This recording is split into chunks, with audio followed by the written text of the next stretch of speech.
వినియోగదారుల రక్షణ చట్టం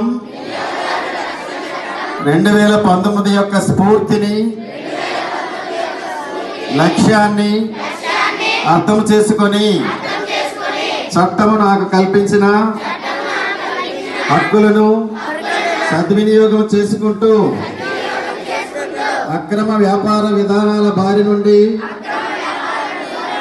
పడకుండా మోసపూరిత ప్రకటనలచే ప్రభావితం కాకుండా నాణ్యమైన వస్తువులను కొనుగోలు చేస్తాను. అలాగే కొనుగోలు చేసిన ప్రతి వస్తువుకు బిల్లు తీసుకుంటాను.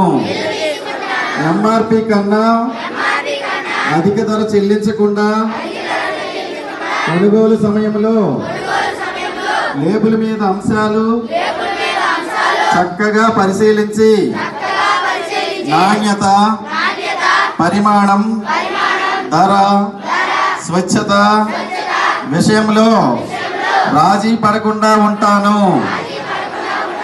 నేను సురక్షితమైన, నాణ్యమైన మరియు పర్యావరణ అనుకూల ఉత్పత్తులను ఎంచుకుంటాను. నకిలీ లేదా చట్టవిరుద్ధమైన వస్తువులను నివారిస్తాను. అన్యాయమైన వాణిజ్య పద్ధతులు,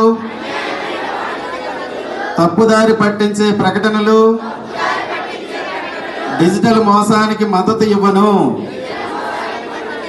నగదు రహిత మరియు పారదర్శక లావాదేవీలను ప్రోత్సహిస్తాను. మరియు ఆన్లైన్ షాపింగ్ చేసేటప్పుడు జాగ్రత్తగా ఉంటాను. లోపభూయిష్ట వస్తువులు, పేలవమైన సేవలు మరియు వినియోగదారుల దోపిడీకి వ్యతిరేకంగా నేను నా స్వరాన్ని వినిపిస్తాను.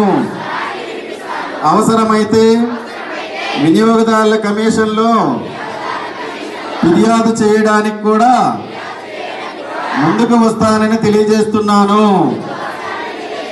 ఈ విషయంలో నాతోటి వినియోగదారులను సైతం చైతన్యపరుస్తూ పర్యావరణ హితమైన మరియు ప్రామాణిక చిహ్నం గల వస్తువులను కొనుగోలుకై వారిని ప్రోత్సహిస్తూ బాధ్యత కలిగిన వినియోగదారునిగా నడుచుకొని వినియోగదారుల అవగాహన మరియు సంక్షేమం కొరకు పాటుపడతానని, తద్వారా దేశ ఆర్థికాభివృద్ధిలో భాగస్వామిగా అవుతానని ప్రమాణం చేస్తున్నాను.